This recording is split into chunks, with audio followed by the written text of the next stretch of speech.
하겠습니다. 우리 지난 시간에 상대 연대 그리고 지사기 5대 법칙을 이용하는 방법과 지층 대비하는 것까지 이제 다뤄봤고요.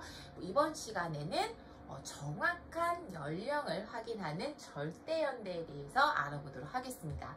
자, 우리 이제 지난 시간에 지질시대의 지층이 연대라는 얘기를 했는데 크게 이제 두 가지가 있었죠. 그래서 상대연대, 단순한 선후관계를 따지는 방법. 그래서 선후관계를 따질 때는 뭐를 이용했죠? 지사학의 5대 법칙을 이용을 했어요.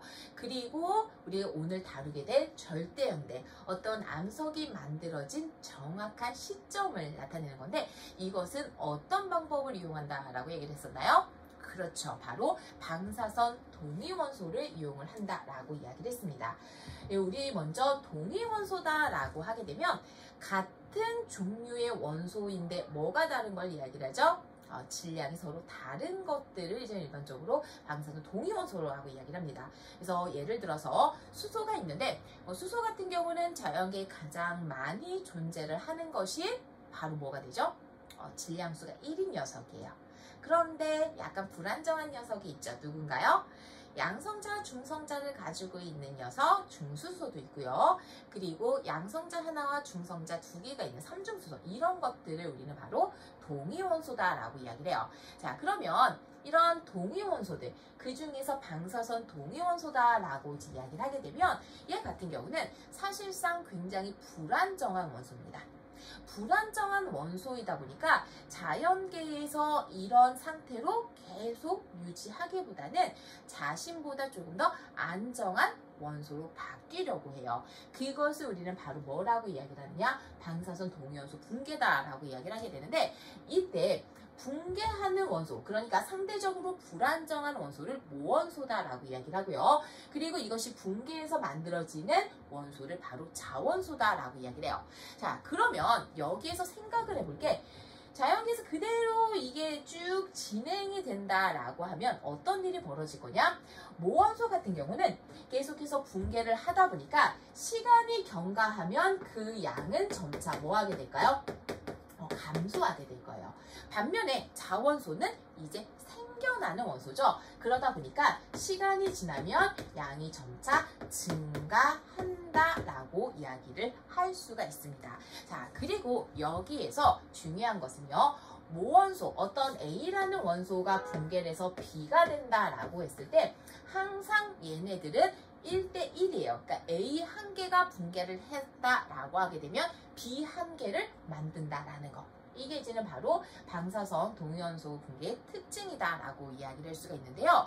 이보다 더 중요한 특징을 가지고 있습니다. 자, 그것이 바로 무엇이냐? 이런 원소들의 붕괴가 일어나게 됐을 때 양의 변화를 살펴보게 되면 시간에 따라서 일정한 비율로 감소하게 돼요. 자, 이때 그 양이 절반이 되는 시기, 그러니까 다시 말하면 기존에 있던 모원소의 양이 2분의 1로 변하는데 걸리는 시간을 우리는 방사선 동위원소 붕괴의 반감기다라고 이야기를 하게 돼요. 그런데 이때 이 반감기의 중요한 특징이 있다라고 하게 되면 얘 같은 경우는 온도라든지 아니면 압력이라든지 또는 기존에 있었던 모원소의 양이라든지 이런 것들하고는 전혀 관계가 없이 반감기가 항상 일정하게 유지가 되는 특징을 가지고 있어요. 그래서 이때 얘네들을 우리 살펴보자 라고 하게 되면 어떤 우리가 편의상 모원소를 A라고 얘기를 할게요. 그리고 이제 자원소를 B라고 얘기를 해보자. 어떤지 A라는 양이 10개가 있었어요. 자원소는 하나도 없었어요.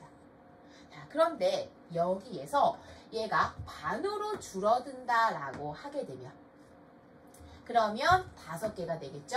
앞서서 이야기를 했던 것처럼 모원소가 5개가 남아있는 상태, 그러면 자원소는 몇 개가 생기죠? 항상 1대1이니까 얘도 5개가 생겨요. 그러면 이때 걸린 시간 T가 있겠죠? 이 T가 이제는 바로 뭐에 되느냐? 얘의 반감기에 해당을 한다는 얘기예요. 자, 그런데 여기에서 또 T라는 시간이 지납니다. 반감기가 한 번 더 지나가게 되는 거예요. 자, 그렇다라고 하게 되면은 원래 5개가 있었으니까 이것의 뭐가 된다?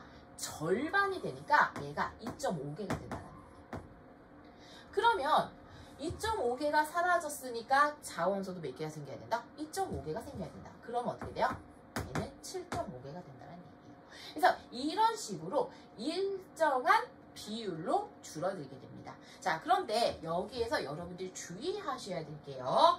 지금 보면 이들의 양의 관점으로 봤을 때, 비율의 관점을 봤을 때 각각 2분의 1씩 줄어들고 있어요. 그런데 개수를 보자라고 하면은 지금 처음 반감기 T 동안 몇 개가 줄어들었죠? 5개가 줄어들었어요.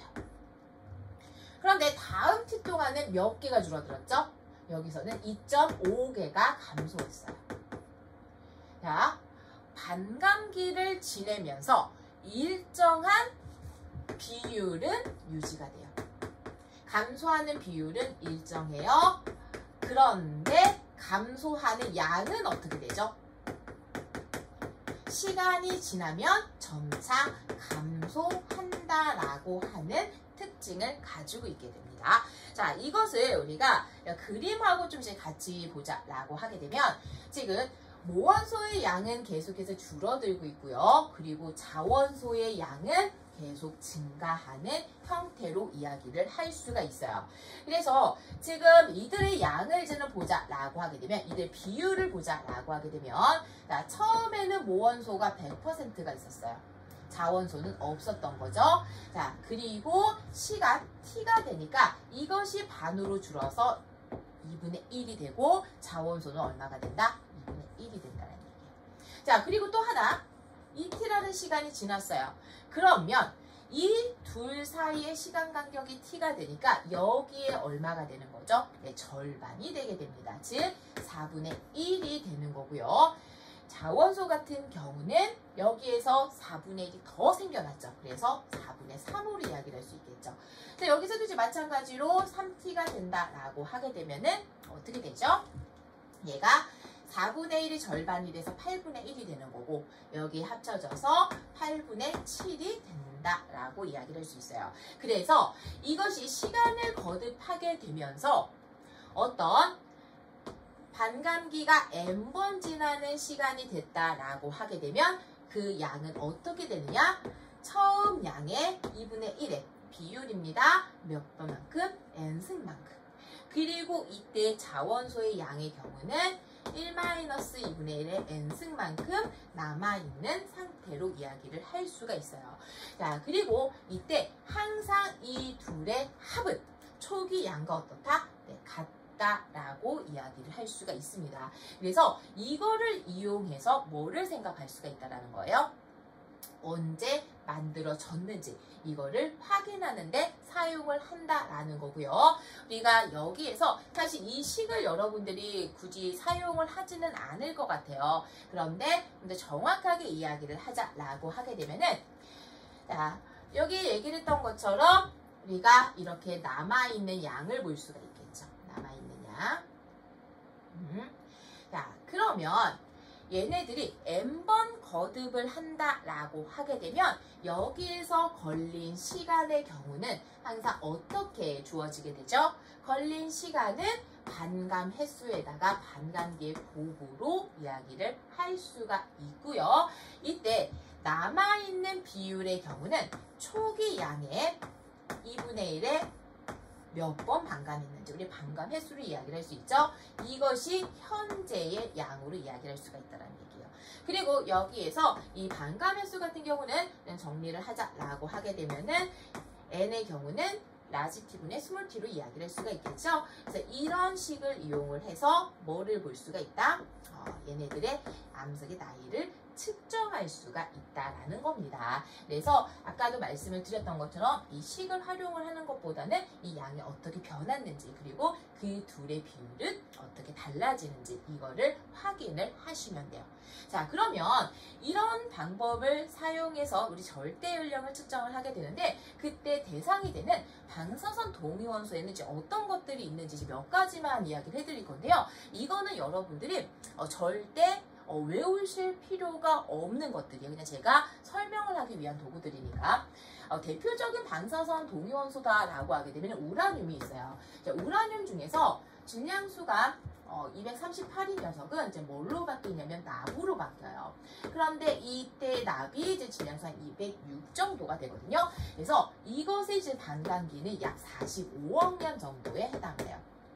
자, 그리고 이 우라늄 말고도 질량수가 235인 우라늄이 있는데 얘 역시 붕괴를 하게 되면 납으로 바뀌게 되는데 얘 같은 경우는 207 납으로 바뀌게 됩니다. 그러면 얘는 7억 년 정도의 반감기를 가지고 있어요. 자, 그리고 또 아주 많이 사용을 하는 것이 이제 40칼륨이 있는데 칼륨이 붕괴를 하자라고 하게 되면은 아르곤으로 이제는 바뀌게 되는데 얘 같은 경우는 붕괴하는데 걸리는 시간 반감기가 약 한 13억 년 정도에 해당을 해요. 자, 그리고 또 어떤 것도 있냐면 탄소가 있어요. 탄소. 우리 자연계에서 존재하는 탄소 안정적인 거는 뭐죠? 네, 10이에요. 그런데 14탄소가 붕괴를 해서 12가 된다라고 하면 이때 걸리는 반감기의 경우는 약 5,730년입니다. 자, 제가 이 숫자를 왜 썼냐면요. 자, 먼저 얘 같은 경우는 우라늄이 원래 있던 양의 절반이 됐어요. 그러면 얼마죠? 시간이? 45억 년이 돼요. 우리 이제 지구의 나이를 어떻게 이야기를 하죠? 지구가 만들어진 거 한 46억 년으로 이야기를 하거든요. 그럼 지구가 탄생해서 현재까지 이거는 절반 정도 줄어들었다는 얘기예요. 자, 그리고 얘는 뭐 7억? 30억입니다. 자, 이 색과 옆에 있는 탄소를 비교를 하게 되면 얘는요, 굉장히 시간이 어때요? 짧아요. 자, 만약 탄소를 측정을 해서 성간부 시대 대략적으로 30억 년 전으로 한번 생각을 해보자. 자, 그러면 남아있는 14탄소의 비율은 어떻게 되죠? 굉장히 그 양이 적어질 거예요. 양이 거의 0에 가까워지면서 우리가 그거를 검출해내기는 쉽지는 않을 겁니다. 자, 그렇다라고 하는 것은 각각 원소에 따라서 반감기가 다르기 때문에 활용하는 범주가 굉장히 달라요. 자, 얘도 마찬가지죠. 자, 우라늄을 이용해서 이게 45억 년에 이제 해당을 하는 건데 만약에 한 500년 대, 5000년 된 거를 측정을 하려고 해요. 그러면 무원소의 양은 거의 변화가 없는 것처럼 보일 거거든요. 자, 그래서 이들을 가지고 사용을 할 때는 반감기에 따라서 활용하는 범주가 조금 달라요. 그래서 실제로 이렇게 반감기가 긴 녀석들을 우리가 알고 있는 것처럼 지구의 탄생과 지질시대 이때를 연구하는 데 사용을 하게 되고요. 그리고 탄소 같은 경우는 반감기가 짧기 때문에 보통 짧은 기간, 그래서 주로 사용을 하는 것이 고고학 연구, 그러니까 인간에 대한 걸 연구를 하는 거, 이런 데 많이 사용이 됩니다. 우리 지금 흔히 탄소 연대 측정이라고 하는 거 있죠. 그런 데 사용되는 것이 바로 이렇게 반감기가 짧은 녀석이에요. 자, 그리고 여기서 제가 추가적으로 한 가지만 더 지금 말씀을 드릴 건데요. 자, 우리 여기 이 칼륨 40을 좀 생각해 볼게요. 실제로 이건 좀 많이 어려운 내용이에요. 실제로 칼륨이 질량수가 40인 녀석이 있으면 얘가 붕괴를 해서는 아르곤만 만들어지는 것은 아니고요. 실제 한 90% 같은 경우는 칼슘이 만들어지고요. 그리고 아르곤이 만들어지네요. 자, 그러면 우리는 이때 칼륨과 아르곤을 세트로 사용할까? 칼륨을 세트로 사용할까? 자, 암석의 연대를 측정을 한다라고 하게 되면은 여기에서는 모원소의 비율을 알아야 되잖아요. 모원소가 몇 %가 남아있어야 되는지 이 비율을 알아야 돼요. 그럼 그 비율을 알려면 뭐를 알아야 돼요? 처음에 얼만큼 있었는지를 알아야 돼요. 얘가 초기약이 2분의 1이 됐다? 그걸 어떻게 알 거냐는 거죠. 그걸 아는 방법이 바로 자원소예요. 앞에서 이야기했던 것처럼 모원소하고 자원소는 항상 어떻다고요? 둘의 합이 100%가 돼야 돼요. 오케이? 여기까지 왔어요? 자, 그러면 암석을 봤을 때 모원소의 양과 자원소의 양을 한꺼번에 보고요. 이것을 통해서 모원소가 몇 % 있는지를 확인한다는 얘기예요. 자, 그런데 여기에서 이 자원소회를 좀 보자라고 하게 되면, 자, 우리 아까 10개 있었던 거, 얘가 처음에 없었잖아. t라는 시간이 지나면 5개가 됐단 말이에요. 그쵸? 그래서 이거를 가지고 초기 양이 10개였구나. 이걸 안다라는 거야. 그런데 자원소가 만약에 모원소의 붕괴랑 상관없이 원래 있었던 게 한 3개가 5개가 들어있었다라고 쳐봅시다. 왜 숫자가 이렇게 확장이 안 되죠? 5개 들어있었다고 쳐보자. 그럼 이때 보는 거는 우리는 10개를 본다라는 거야. 그럼 이런 경우는 정확하게 처음 양이 얼마였는지 알 수 있나요? 알 수 없어요. 왜? 이 자원소는 모원소로부터 붕괴된 거 플러스 기존에 있었던 녀석이 있으니까. 다시 말하면 이들의 비율을 정확하게 알려고 하면 자원소는 애초에 암석에 포함이 되어 있으면 안 된다는 얘기예요. 그래야지만 둘의 합을 통해서 초기 양을 알 수가 있다는 겁니다. 자, 그래서 여기를 이제 다시 돌아오게 되면 우선 칼슘 같은 경우는 만약에 붕괴해서 얘가 만들어질 거예요. 그런데 칼슘은 칼륨의 붕괴로만 만들어지나요? 아니죠. 우리 지각개입할 때 구성원소 이야기를 하게 되면 OCR 폐가난감에서 원래 암석에 포함되어 있어요. 그러면 이 칼슘은 원래 있었던 녀석인지 아니면 칼륨의 붕괴로 만들어졌는지 이게 불분명하다라는 거예요. 그러면 정확한 연대 측정이 어렵겠죠. 반면에 아르곤 같은 경우는 뭐 화학하는 학생들은 알겠지만 아르곤은요 원래 반응을 해야 안 해요? 안 해요. 암석이 처음에 만들어졌을 때 그 안에 아르곤이 포함되어 있을 수가 없어요. 왜? 얘는 비활성 기체니까. 그런데 원래 암석에 아르곤이 있네? 그 얘기 무슨 얘기죠? 얘는 원래 여기 있으면 네가 왜 거기서 나와 이거지. 여기 있으면 안 되는 녀석인데 있었다? 그게 바로 왜? 칼륨이 붕괴를 했기 때문이다. 그래서 얘네들을 선택한다라는 얘기입니다. 다시 말해서 자원소의 조건이다라고 하게 되면 애초에 암석이 생성됐을 때의 양은 얼마여야 된다? 0이어야 된다라는 거. 그런 조건을 가지고 있다라는 거 함께 기억을 하시면 되겠습니다. 그래서 이런 것을 토대로 우리가 암석의 연령을 측정을 하게 돼요. 자, 그러면 여기에서 이 암석이 만들어진 시점들을 이제 보자라고 하면은 사실 암석의 종류가 여러 가지가 있죠. 여러 가지가 있는데 화성암이 이제 만들어져요. 그러면 화성암이 마그마에서 딱 굳어지기 시작을 해요. 그럼 굳어지고 나서 그때부터 암석 하나의 덩어리가 될 거고 여기에서 방사선 분비가 일어나요. 그러면 그 암석은 마그마가 굳어진 시점에서부터 시작을 하기 때문에 절대연대를 측정하면 어떨까요? 정확하게 알 수 있어요. 마찬가지로 변성암의 경우도 얘가 언제 변성됐는지 절대연대를 방사선 동위원소를 이용해서 정확하게 이야기를 할 수 있습니다. 자, 그런데 퇴적암이 있어요. 퇴적암.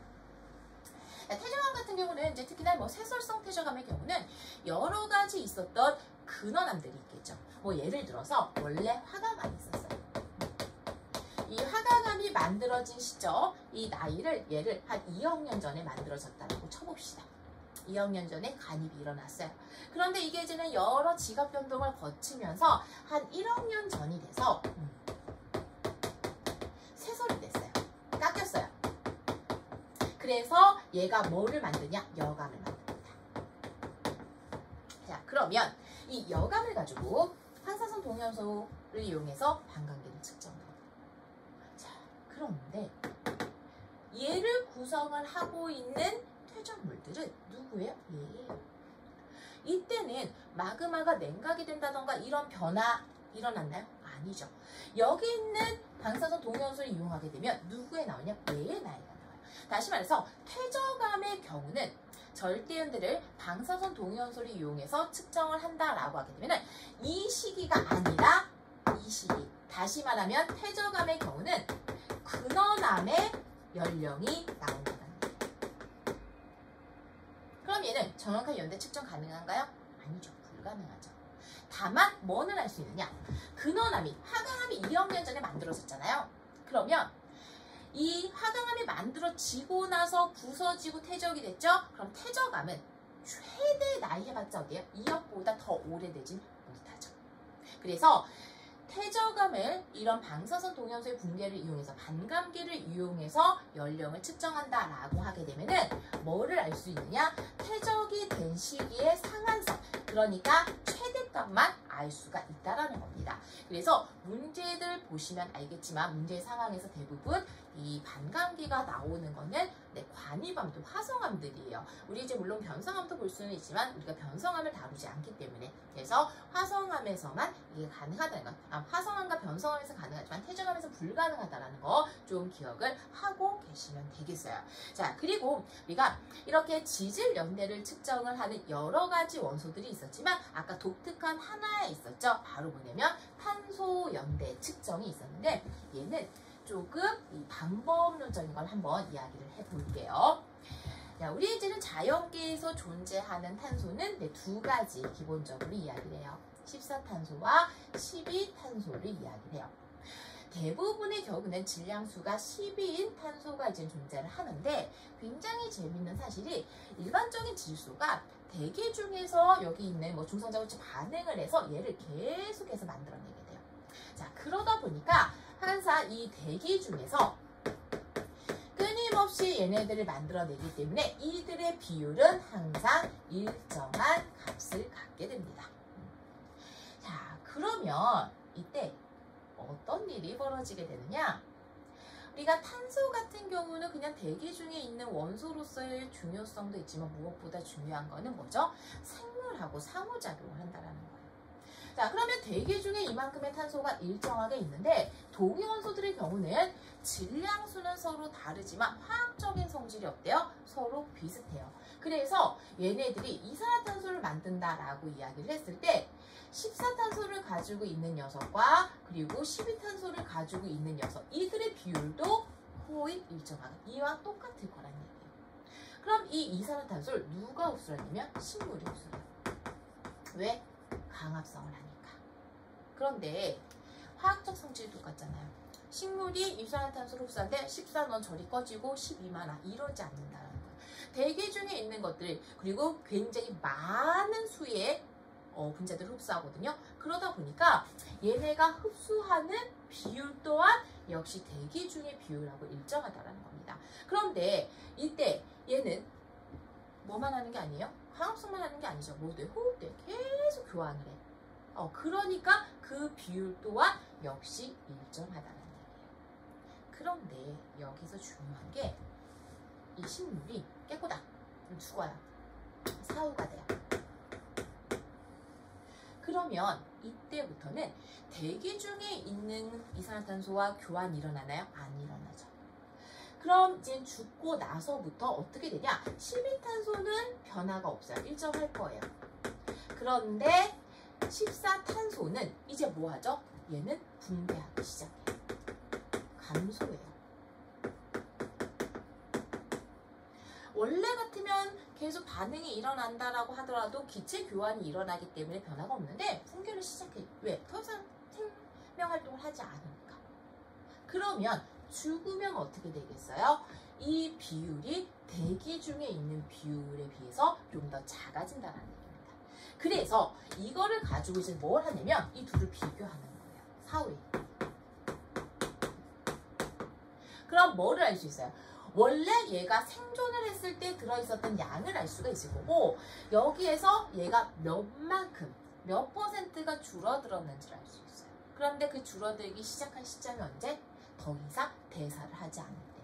다시 말하면 이 비교를 통해서 뭐를 알 수가 있냐? 식물체가 언제 죽었는지, 죽은 시점을 알아내는데 사용을 할 수가 있습니다. 이것이 이제는 바로 탄소 연대를 가지고 화석 같은 거, 나무 화석 같은 거 발견되면 거기서 탄소를 가지고 이 나무가 언제 죽었구나, 이런 것들을 알아내는데 사용하게 된다는 거. 그래서 이런 여러 가지 것들을 통해서 우리가 지질 연대를 측정을 한다라는 겁니다. 자, 그래서 선후 관계를 알고 화성암 연들의 절대연대를 보게 되면 대략적인 시기들을 알아낼 수가 있어요. 그래서 이런 여러 가지 방법들을 이용해서 우리가 태어나지 않았던 인류가 없었던 시대의 역사를 알아낼 수가 있다는 얘기예요. 자, 그러면 여기서 이야기하는 지질시대라고 이야기를 하는 것은 언제냐? 사실 지질시대 같은 경우는 정의가 여러 번 바뀌었었어요. 근데 이제 현재 사용을 하는 거는 대략적으로 이제 지구가 탄생을 한 시점, 지구 탄생을 한 시점을 우리가 약 46억 년 전으로 이야기를 하거든요. 그래서 46억 년 전에서부터 현재까지의 시기를 지질시대다라고 정의를 하게 됩니다. 그러니까 아까 이야기를 했던 예전 시기다라고 하면 예전에는 지각의 형성 시점부터 또는 생명체의 출현부터 이렇게 얘기를 했던 경우도 있고요. 여기서 최대값의 경우도 지금 현재가 아니라 역사시대 이전 이런 식으로 그래서 원래 구분을 했었는데 그러니까 전반적으로 지구의 탄생부터 현재까지 이것을 우리는 지질시대 46억 년간의 기간을 지질시대다라고 이야기를 합니다. 자, 그러면 이것을 우리가 각각 구분할 수 있어야 되는데요. 구분하는 기준은 가장 큰 거는 지금 뭐가 되냐?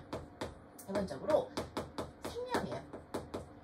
생명체에서 어떤 큰 변화가 나타나느냐?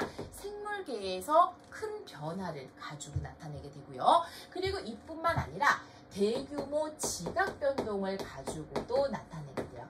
그래서 부정합이라든지 아니면 전 지구적으로 있었던 지각 변동이라든지 이런 것들을 가지고 구분을 하게 됩니다. 그런데 가장 중요한 건 이제 바로 뭐가 되느냐? 생물계의 큰 변화를 가지고 설명을 한다라는 거. 그러니까 우리는 지질시대를 보면서 포커스를 어디로 잡아야 되느냐? 도대체 생물은 어떻게 변화를 해왔는가? 거기에 포커스를 잡아서 생각을 하시면 돼요. 자, 그러면 이렇게 긴 시간을 우리가 어떻게 나누게 되느냐? 각각 단위가 존재를 하게 되는데요. 가장 큰 단위를 누대라고 이야기를 해요. 그래서 누대 같은 경우는 이연이라는 말로도 많이 표시가 되어 있을 거예요. 똑같은 말이니까 사용을 이제는 하시면 되고요. 누대를 조금 더 세분화한 것을 대라고 이야기를 하고요. 그리고 대를 조금 더 세분화한 것을 기, 그리고 더 세분화한 것을 세라고 이야기를 합니다. 자, 그래서 이게 지금 조금 감이 구분하는 단위가 안 오는, 그러니까 감이 안 오는 녀석은 그렇게 생각하시면 돼요. 자, 여기 이제 주소를 얘기를 해야 돼요. 그러면 서울시, 강남구, 대치동 그런 의미야. 서울시 하면서 강남구, 대치동 이런 식으로. 그래서 이렇게 세분을 하게 되는데 이때 우리는 어디까지 봐야 되느냐? 엇붙이 세까지는 안 보고요. 이제 기까지만. 그래서 이연 그리고 에라 그다음 피리오드 이렇게 3개 정도만. 그래서 기 단위까지만 구분을 하게 된다라는 거.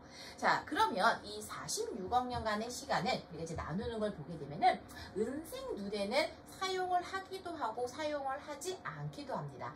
우리가 이제 은색 누대다라고 하게 되면 이제 가장 처음을 지금 뭐라고 이야기를 하냐면 시생 누대라고 이야기를 해요. 시생 누대. 그래서 생명체의 시작이다라고 보시면 돼요.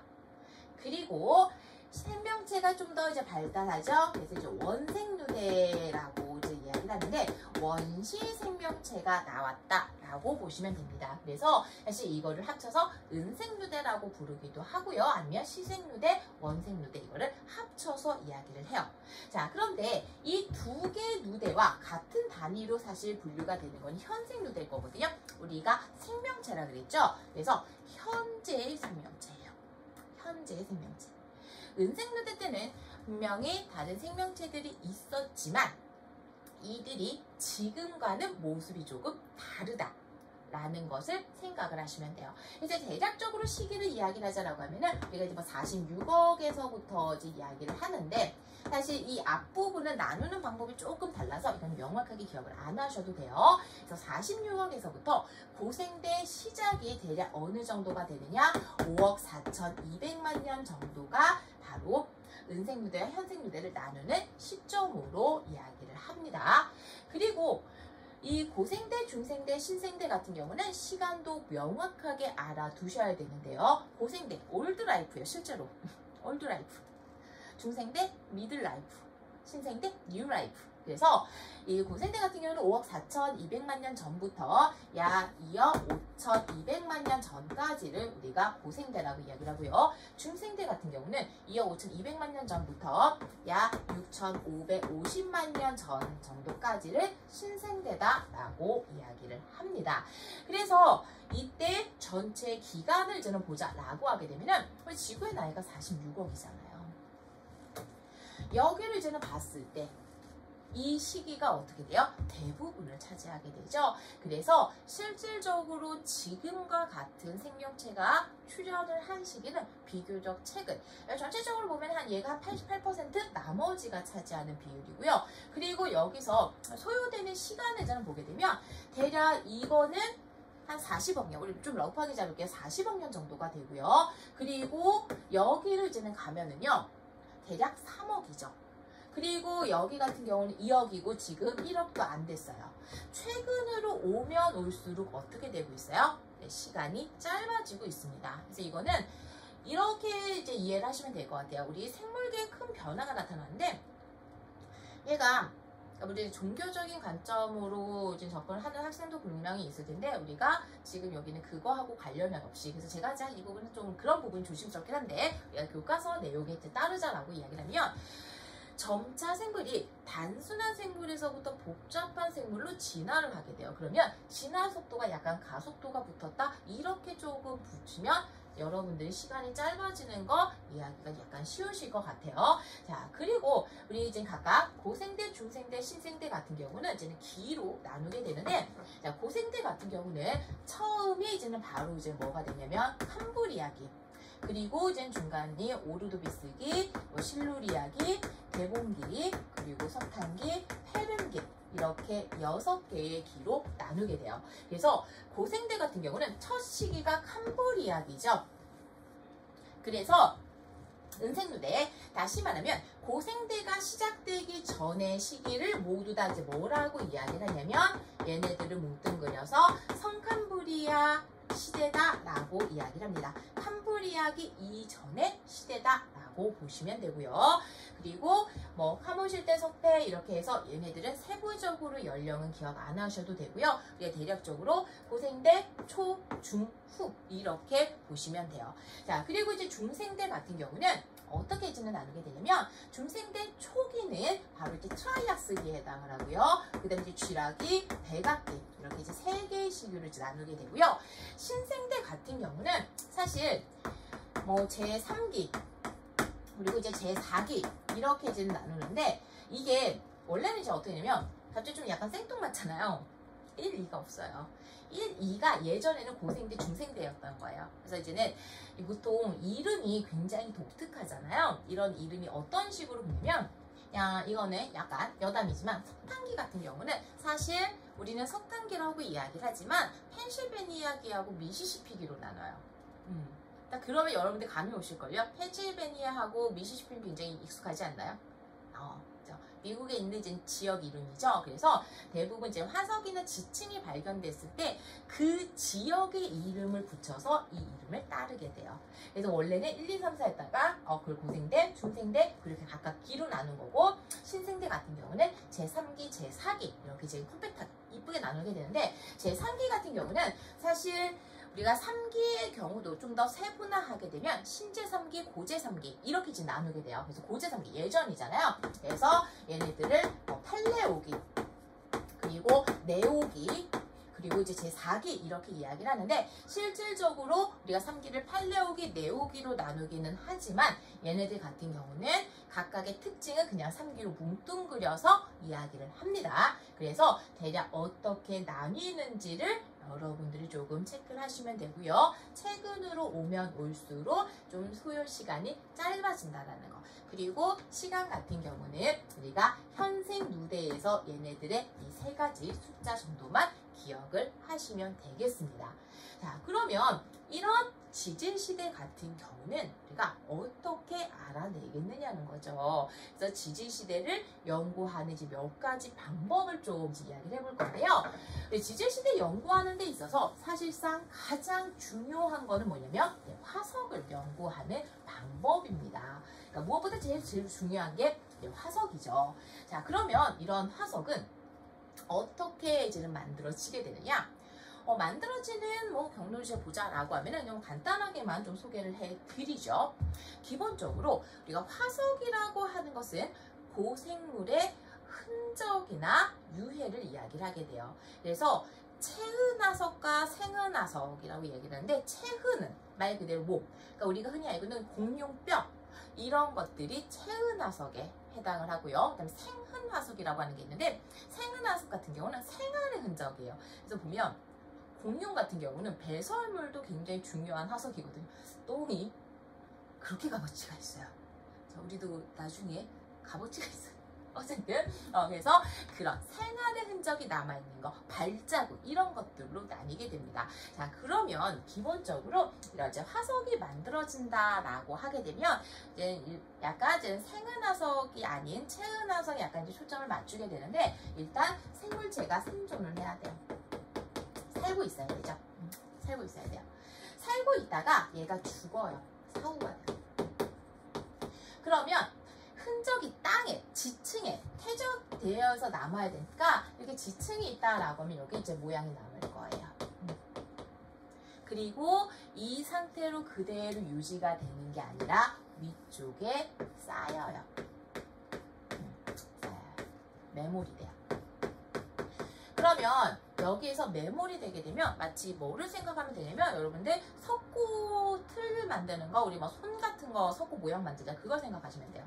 처음에 이제 뭘 하냐면 찰흙 같은 데다가 손을 꾹 찍어요. 그렇게 모양을 만들어 놨어요. 모양을 만들어. 그러면 사실 이 상태에서도 화석이 될 수가 있어요. 우리가 손을 찍었는데 여기서 얘가 부패가 돼요. 부패가 돼서 사라집니다. 유기물이니까 언젠가 썩을 거예요. 부패가 돼서 사라졌다. 그런데 이 상태에서 발견이 되면 우리는 뭐를 보냐면 이 네모난 모양의 이 구멍 뚫리는 걸 보잖아요. 이런 거를 이제 뭐라고 이야기하냐면 몰드라고 이야기해요. 그래서 몰드 같은 경우는 흔적이 남아있는 음각의 의미로 이제 생각을 하면 돼요. 그런데 여기서 발견이 되는 경우도 있지만, 시간이 지나고서 얘가 이제 부패가 돼서 이렇게 공간이 남았을 때 여기 다른 광물질이 채워져요. 우리가 손을 찰흙에 찍고 그 상태가 몰드인 거고, 거기에 석고물을 부어요. 그럼 어떻게 되죠? 손을 찍은 그 모양대로 석고 손 모양이 나오죠. 그거를 이제는 바로 뭐라고 이야기를 하냐면 캐스트라고 이야기를 합니다. 그래서 양각으로 남아있는 거를 캐스트라고 이야기를 해요. 그리고 이 생성되는 것도 중요하지만 결국 얘네들이 우리가 땅 속에 묻혀있으면 알 수가 없잖아요. 그러면 뭐까지도 되느냐? 우리한테 보이는 것까지, 관찰되는 것까지, 나오는 것까지, 산출되는 것까지도 이제 화석을 만들어지는 거에 포함을 해야 된대요. 그래서 얘네들이 시간이 지나면 위에 묻혀있던 게 깎여야 되죠. 그러면서 그대로 그 모습이 나오는 것까지가 생성되는 것을 이제 마지막으로 생각을 하시면 됩니다. 자, 그러려면 여기서 생각을 해볼게. 이 화석이라고 하는 게 어떨까요? 생성이 되고 우리한테 발견이 되는 데까지는 굉장히 오랜 시간이 걸릴 거거든요. 그리고 만들어지는 것 자체도 애초에 그렇게 쉽지는 않아요. 자, 먼저 첫 번째는 어떤 조건을 갖춰야 되냐면, 모든 생물이 흔적이 남는 게 아니다 보니까 애초에 그 생물이 어때요? 많아야 돼요. 그러니까 100개가 만들어지면 100개가 다 발견되는 게 아니라 얘가 0.1개도 발견이 안 될 수 있다는 거예요. 그러니까 애초에 많이 만들어져야 된다. 그래서 화석이 생성되려고 하면 그 생물은 개체수가 일단 쪽수가 많아야 돼요. 개체수가 많아야 돼요. 이게 이제 첫 번째 조건이에요. 자, 다음 두 번째는요. 보통 생명체가 죽으면 그 사체가 어떻게 되죠? 시간이 지나면 그대로 부패가 돼서 썩어요. 그러면 여기 흔적을 남길 수 있을까요? 흔적 못 남기겠죠? 그래서 빠르게 부패되기 전에 묻혀야 돼요. 그 다음에 또 하나, 여기 흔적을 남겨야 되는데, 여러분들께서 우리가 손을 찍으면 손에 골게 나잖아요. 근데 이걸 살짝 찍었다 생각해봐. 어떨까? 별로 흔적이 안 남는 거야. 우리가 한 오징어 같은 거 생각해 볼까요? 오징어 같은 걸 찰흙에다 놓고 찍는다라고 생각해 볼게요. 그러면 그 모양이 잘 안 남겠죠. 그래서 충분히 얘한테 자국을 남겨야 되기 때문에 일반적으로 단단한 부분이 있어야 돼요. 그러니까 뭐 뼈라든지 이빨이라든지 이런 단단한 부분을 가지고 있어야 돼요. 그리고 화석은 무엇보다 이렇게 만들어졌는데 그 화석이 만들어진 곳에서 마그마 관입이 됐어요. 그럼 어떻게 되죠? 암석이 녹겠죠. 그러면 그 화석은 산출될 수 있나요? 못 봐요. 그래서 우리한테 발견이 될 때까지는 얘네들이 최대한 지각 변동을 안 받고 그대로 우리한테 보여질 수가 있어야 된다는 겁니다. 그래서 이런 과정을 거쳐서 우리가 화석을 찾을 수가 있을 거고 이런 과정을 통해서 만들어진 화석을 보는 거고 이걸 토대로 지질 시대를 연구한다는 얘기예요. 자, 그러면 우리는 이런 화석을 가지고 어떤 정보를 얻을 수가 있느냐? 화석을 가지고 얻을 수 있는 정보에 따라서 우리가 화석의 종류를 이제 나누게 되는데요. 화석 같은 경우는 어떤 시기에서 만들어졌는지 또는 지층이 어떤 환경에서 만들어졌는지에 따라서 우리가 크게 두 가지로 나누게 됩니다. 이제 먼저 첫 번째는 표준화석이라고 하는 게 있어요. 표준화석. 그래서 표준화석이다라고 하는 것은 어떤 지층이 묻혔을 때 이것이 언제 만들어진 건지, 고생대에 만들어졌는지, 신생대에 만들어졌는지 지층의 생성 시기를 알려주는 화석이 표준화석에 해당을 하고요. 그리고 어떤 환경에서 만들어졌는지를 알려주는 화석을 바로 시상화석이다라고 이야기를 해요. 자, 그러면 우리가 표준화석과 시상화석이 갖춰야 될 조건을 한번 생각을 해볼게요. 자, 어떤 예를 들어볼 거냐면 우리 제 주변에서 아주 잘 보이는 그리고 단단한 부분을 가지고 있는 우리 친구가 있죠. 제가 싫어하는 친구 바퀴벌레가 있어요. 바퀴벌레는 고생대 때 출현했단 말이야. 지금까지 살아있어요. 바퀴벌레가 묻혀서 화석이 나왔어. 바퀴벌레 화석이야.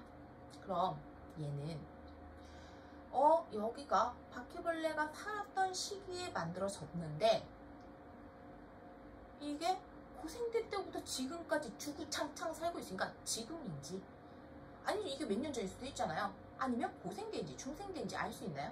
알 수 없어요. 그래서 표준화석이 되려고 하면은 얘는 특정한 시기에만 살아야 된다는 얘기예요. 그러니까 얘가 살았던 시기는 굉장히 짧아야 돼요. 딱 한 특정 기나 특정 시대만 이런 식으로. 그리고 우리가 이런 표준화석 같은 경우는 앞에서 멀리 떨어져 있는 지층을 대비하는 데도 이용을 했죠. 그러면 어때야 돼요? 여기저기 다 분포하고 있어야 돼요. 그래야지 멀리 떨어져 있는 두 지역에서도 이 비교가 가능하다는 얘기예요. 그래서 표준화석의 경우는 생존 기간은 길지만 이왕이면 널리 분포되어 있는 것이 좋습니다. 자, 반면에 시상화석은요. 아까 우리 바퀴벌레는요 정말 여기저기 잘 살죠. 바퀴벌레 화석이 발견됐어. 이게 습한 데인지 건조한 데인지 알 수 있나요? 불가능해요. 그러니까 얘는 어때야 돼? 굉장히 환경에 딱 특이적이어야 돼요. 굉장히 예민한 녀석이어야 돼요. 환경이 바뀌면 살지 못하는 녀석. 그러다 보니까 한정된 환경에서 살아야 된다. 분포 면적은 좁아야 된다는 얘기예요. 그러면 이 환경을 어떻게 유출하느냐? 우리가 지사 연구를 하는 데 있어서 가장 기본이 있었어요. 뭐가 있느냐? 예전과 지금과 똑같다라는 거죠. 우리 옛날의 환경 어땠는지 몰라. 그런데 지금 보니까 얘가 습한 데 사네? 예전에도 습한 데 살았겠구나. 지금을 보고 과거를 유추한다라는 거야. 그래서 시상화석의 경우는 지금까지 살고 있어야 돼요. 생존 기간이 길어야 된다는 얘기입니다. 자, 그래서 이런 이제는 시상화석의 종류를 좀 보자라고 하면 시상화석의 종류는 두 가지 정도만 기억을 하시면 되는데요. 아주 대표적인 게 이제 고사리예요. 고사리 같은 경우는 이제 양치식물 고생대 때 출현해서 지금까지도 우리가 냠냠냠냠 잘 먹고 있죠. 그래서 고사리가 있다라고 하게 되면은 얘는 지금 보니까 습한 육지에서 생존을 하고 있어요. 그냥 저 멀리 사하라 사막 같은 데서 고사리 화석이 발견된다. 그러면 뭐예요? 지금은 여기는 건조했지만 예전에 얘가 쌓였을 지역은 어떻다? 습한 육지였겠구나. 이런 걸 안다라는 얘기예요. 자, 그리고 이거하고 같이 산호. 산호 같은 경우는 어떤 환경에 살죠? 바다에 살입니다. 그런데 산호가 살기 위해서는 우리나라 위도는 조금 높습니다. 더 저위도로 가야 돼요. 그래서 산호 같은 경우는 따뜻하고 얕은 바다에 살아요. 이런 산호화석이 우리나라 강원도 지층에서 발견이 돼요. 그럼 이제 뭐를 할 수 있죠? 우리나라 강원도 지금 생각하면 높은 산지죠. 높은 산지가 있는데 지금 발견이 되는데 그럼 이 얘기인 거지. 아, 우리나라의 그 강원도 지층이 만들어졌을 때는 얘가 지금은 산이지만 원래 어디 있었다? 아, 바다에 있었구나. 그리고 따뜻한 바다니까 지금보다 저위도에 있었구나. 그럼 우리가 그걸 통해서 어떤 식을 유출하는 거냐면, 아, 예전에 저위도에 있었지만 우리나라 한반도를 이루는 한중지구 같은 경우는 더 고위도로 올라왔고, 그리고 바다에서 쌓였고 얘가 위로 올라왔으니까 아, 여기서는 윤기가 일어났구나. 이런 것들을 추론해낼 수가 있다라는 겁니다. 그래서 이런 여러 가지 화석을 가지고 우리가 지질시대를 연구를 하게 되고요. 또 표준화석 같은 경우는 좀 이따가 지질시대를 이야기를 하면서 한꺼번에 정리를 해드리도록 하겠습니다. 자, 그런데 이렇게 화석을 통해서는 우리가 기본적으로 뭐를 알죠? 아까 얘기했죠? 바다인지 육지인지 생성 환경을 알고요. 그리고 어느 시기인지 생성 시기를 알았어요. 그리고 여기에 지금 플러스가 되는 것이 그 시대에는 어떤 기후를 가지고 있었는지. 우리 요 주제 한참 이슈가 되죠. 이산화탄소 문제 때문에. 자, 그러면 예전에 기후는 어떻게 연구를 했느냐? 가장 중요한 거는 화석입니다. 지질시대 연구에 있어서 화석만큼 가치가 높은 것은 없어요. 그래서 화석을 가지고 연구를 한다면 기본적으로 시상화석을 가지고 연구를 할 거고요. 그리고 화석 속에서 뭐를 보기도 하냐면 산소 안정 동위원소비를 보기도 해요. 이건 조금 있다가 더 자세히 다룰게요. 그 다음에 지층 퇴적물이요. 역시 어떻게 할 수 있죠? 지층 퇴적물을 보게 되면은 그 안에서 퇴적물의 종류를 보게 되면 이때에 어떤 생물이 살았는지 또는 어떤 환경이었는지 이런 것들도 알 수가 있고요. 여기에서 좀 더 나아가 폭가루가 어떤 게 들어왔는지 이런 것들을 통해서 알아낼 수가 있어요. 자, 그리고 이제 나머지 사실 두 가지가 굉장히 중요한데 나무 나이테를 가지고 연구를 합니다. 나무 나이테는요 어떻게 만들어지죠? 나무가 있으면 형성층에서 부피 생장을 하면서 만들어지는 게 나이테잖아요. 그래서 얘네들은 그냥 간단하게만 얘기를 해드릴게요. 우리가 보통 이 나이테 한 줄 있는 걸 1년으로 보는 이유가 이제 뭐냐면 여름에는 따뜻하잖아요. 잘 자라요. 그래서 폭이 넓어요. 폭이 넓고 색이 옅어요. 반면에 겨울 같은 경우는 춥죠? 그래서 잘 못 자라요. 폭이 좁아요. 그리고 색이 진해요. 그러면 넓고 얕은 거, 진하고 좁은 거 이게 1년이에요. 그런데 이렇게 나타나는 이유는 뭐라고요? 추우냐 따뜻하냐. 역시 마찬가지입니다. 이걸 확장을 시켜요. 확장을 시킨다라고 하게 되면은 기온을 정확하게는 아니지만 대략적으로 알 수는 있는데 대략적으로 알 수 있는 것이 만약에 나무가 자라기 좋은 조건이었다. 다시 말하면 기온이 상대적으로 높고 그리고 좀 습도도 높은 편이었다 라고 하면 잘 자라니까 이때는 폭이 상당히 넓게 나타나게 됩니다.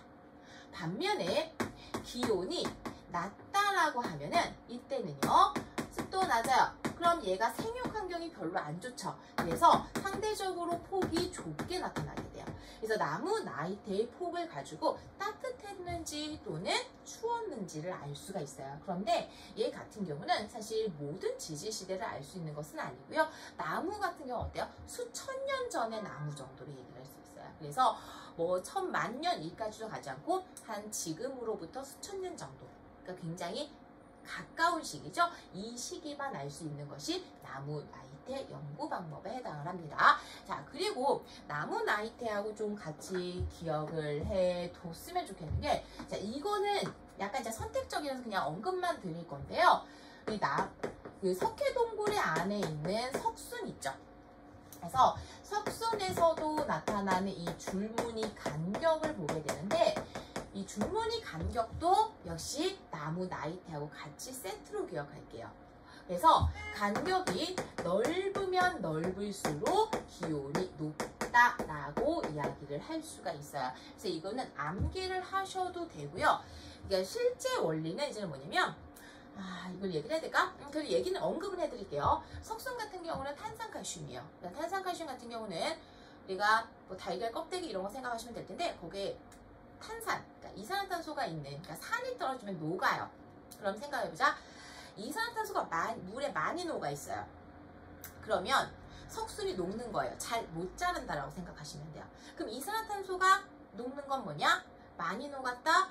기체 같은 경우는 기온이 낮을수록, 수온이 낮을수록 용해도가 좋아집니다. 다시 말해서 수온이 낮아지면 이산화탄소가 많이 녹아 들어가서 석순을 잘 녹여요. 그러니까 역으로 이야기하면 잘 자라지 못한다는 얘기예요. 반면에 기온이 높으면 이산화탄소가 잘 못 녹아요. 그럼 어떻게 되죠? 얘를 잘 안 녹아. 그래서 석순을 무럭무럭 자라는 거예요. 그래서 이 간격을 가지고도 기온을 유출할 수가 있는데 그게 조금 어려운 학생들은 나무하고 같이 기온이 높을수록 넓게 잘 자란다. 이렇게 생각을 하시면 됩니다. 자, 그 다음에 무엇보다 이제는 좀 정확하게 기억을 해야 되는 게 이제 빙하코어 연구인데요. 빙하코어, 이제 아이스코어입니다. 빙하 식출물이라고 이야기를 하는데 뭐 남극이나 이제 북극 가서 빙하를 긴 원통 모양으로 이렇게 뽑아내요. 그래서 여기에서 많은 자료들을 이제는 꺼내놓게 되는데, 자, 이때 빙하 같은 경우는 우리 이거는 지난번에 퇴적할 때도 이야기를 했지만 하자가 하천이에요. 흘러요. 그래서 빙하 코어를 연구를 하는 거는 빙하의 수명이 약 한 40만 년 정도에 해당을 해요. 그러면 지금 있는 빙하는 1억 년 전 빙하가 있을 수 있나요? 없어요. 지금 있는 거는 최대로 잡아봤자 40만 년 정도. 그러면 얘로 연구를 하는 거는 고생대, 중생대, 일로는 갈 수가 없는 거. 신생대도 초기로는 못 가요. 지금으로부터 언제? 40만 년 전까지만 연구를 할 수가 있다는 얘기예요. 오케이?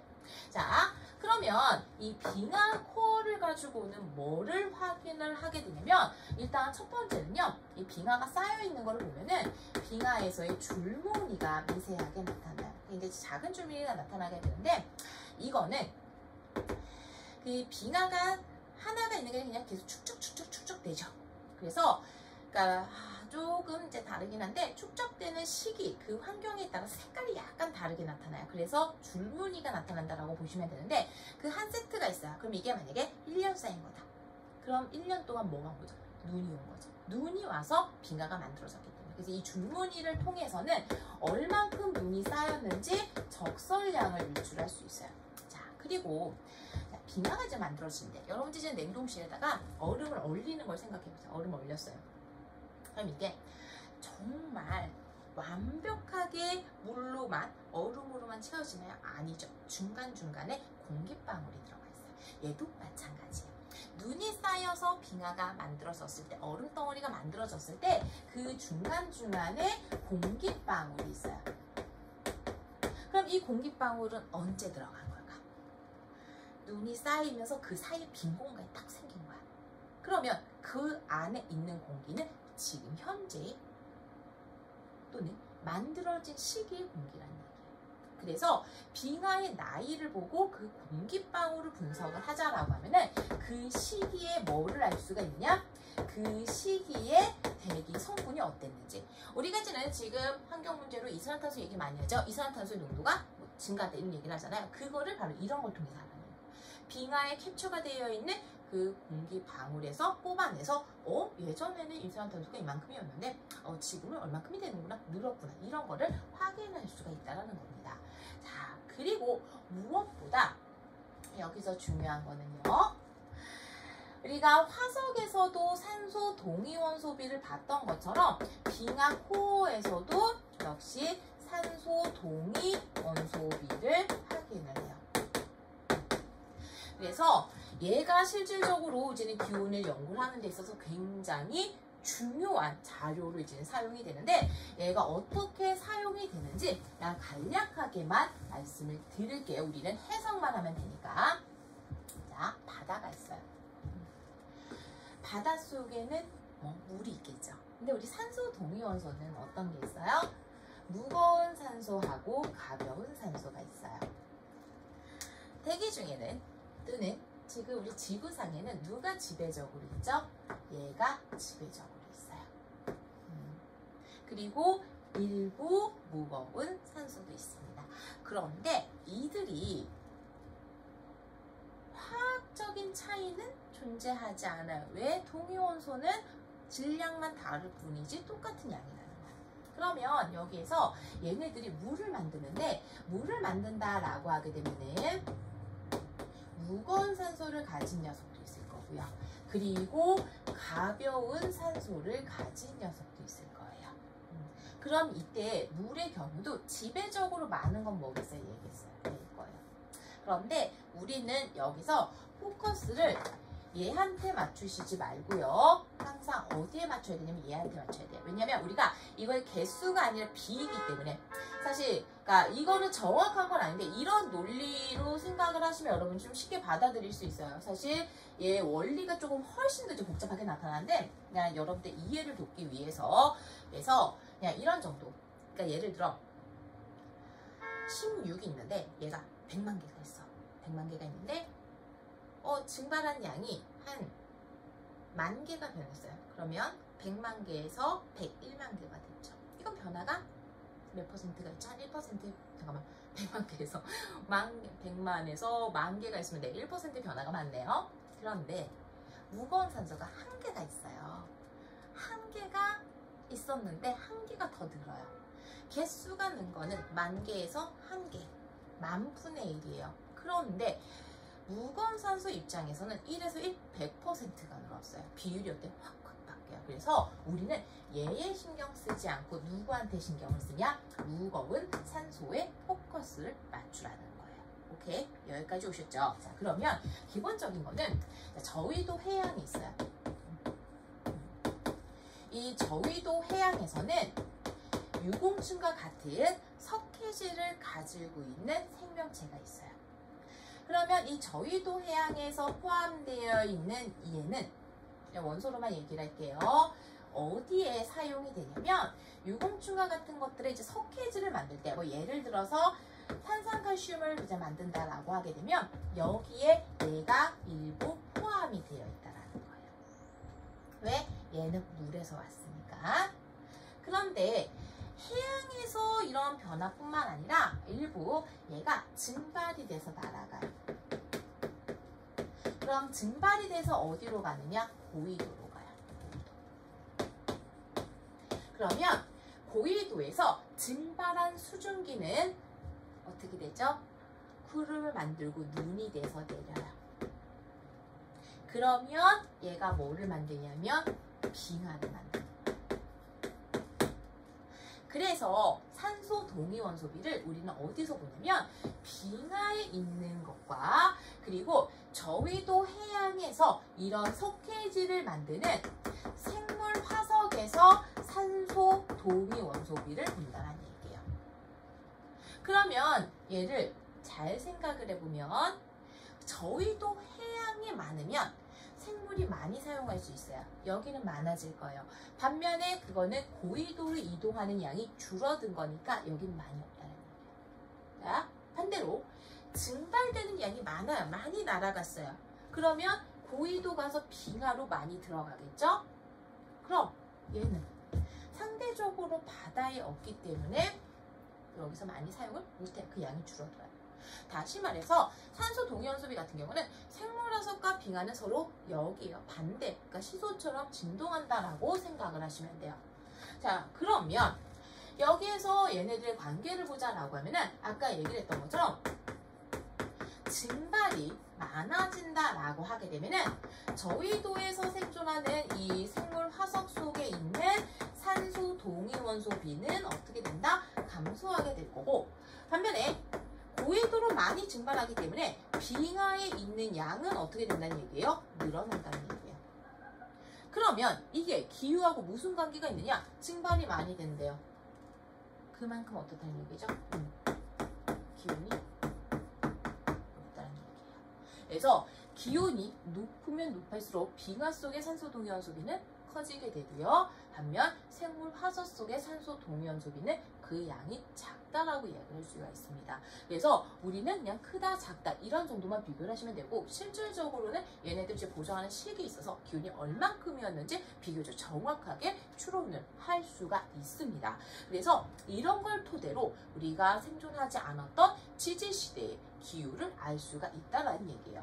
자, 그러면 지질시대의 기후들을 이제는 보자라고 하게 되면 지금 크게 이제는 표를 이렇게 나타냈는데 사실 성간코리아 시대 같은 경우는 알려진 게 별로 없어요. 왜? 너무나 오래됐죠. 그래서 알려진 거는 별로 없지만 여기 보면 초기하고 중기에 두 차례 빙하가 있었다, 빙하기가 있었다 이런 정도로만 생각을 하시면 되고 얘 같은 경우는 크게 언급되지 않습니다.